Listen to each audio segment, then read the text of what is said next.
Chan koi woni ba wilchin lwel ka lwel che dal. Ana wilchin jwe churu kuda po ka cha dal.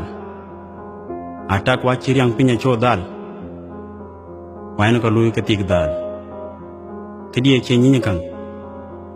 We de rot ku pinga kang. Anang ka jwe nyen di tingu jala ti kiti kiat pira thina ka lwel. Ku kene de da po chala wilchin lwel ka lwel. On ter kwaran yan met ai wa yogi ye lwel. Malwal ping weran dit ko demet. Ping weran di deran di ko chinom bag. Ping weran met mantin ko wala chenyi ne kana get kijen diaw. We mo janga gor ko bag ping kana kana ci po diaw. Anan ko juye nyin ka ting ba po diaw. Anan ko juye po ka cha di pa nyin kwany. Anan ko je marken ko war ken lo ci reken leki kwany. Chal ke kwanyi. Chalke kwanyi ko gor boku kwanyi ni wadum buloy ni po. Ti chedin pin nomba na batom to ka chikon juk eran yare timin mor ni po. A chikon juk eran yare timin wur ni po ban. Wadiene legwe werin ti ban. A chinkichin more pin nom ban. Mor chi diet chi bay ne pin nom. A chi muk badit aguti bina rana kale pin nom. En gorbaloy na lendun gorbawal nom.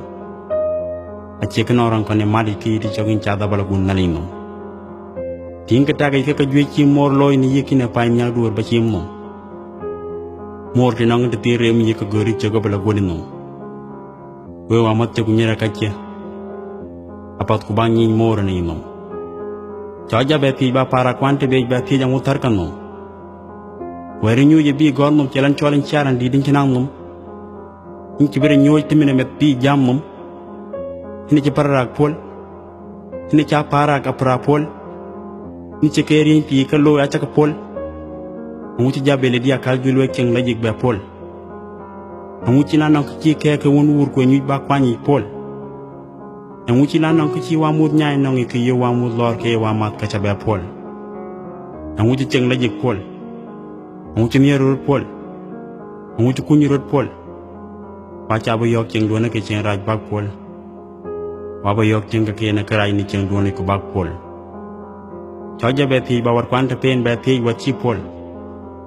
Wachi yak bila god na sukul kule ke sukul pol.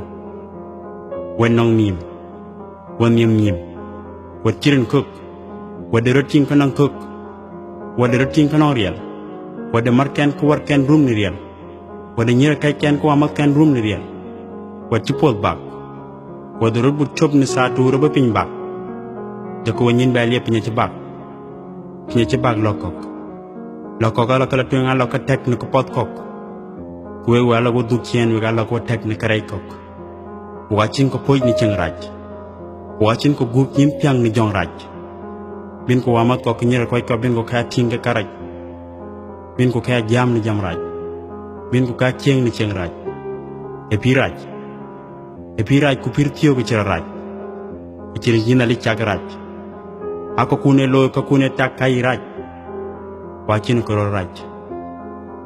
raj ni ko kenyin wachin ko ron man mandi en ko ron nang nin kai kwa chi pot koj adiga yi pa kai kwa nang ko pot koj ekin me diet birian kumuk barat koj ki yura di chira diet met man yi lo kere jing ko podo koj ekin me diet bin pomiet mit ka che mit kon kai ken ko pomiet ache mi ko mon jang ko pon miet we koy no mi fe gor ba woni nyay ror agor ko ba ko to mi ci marken ke bebe mi ci diet ror birul ballo ke ror pen rora ka katar nu wedu rora ka na pink dang ror ka lo bi lo to nu wedu be nyay lo pir ku ñi kay ku lo pir ache ba pir raj ku ray pir koy kok pak jabu da ca da kol ko ma ko wore ñi koy kok Wotup koy kokok kesa tur wacin wenang mir koy kok ke yang duan wacha bagok akoy kon ke biyo ka bagokok biyan malwalan ci yang di luel an bina jagok kan bi jalgok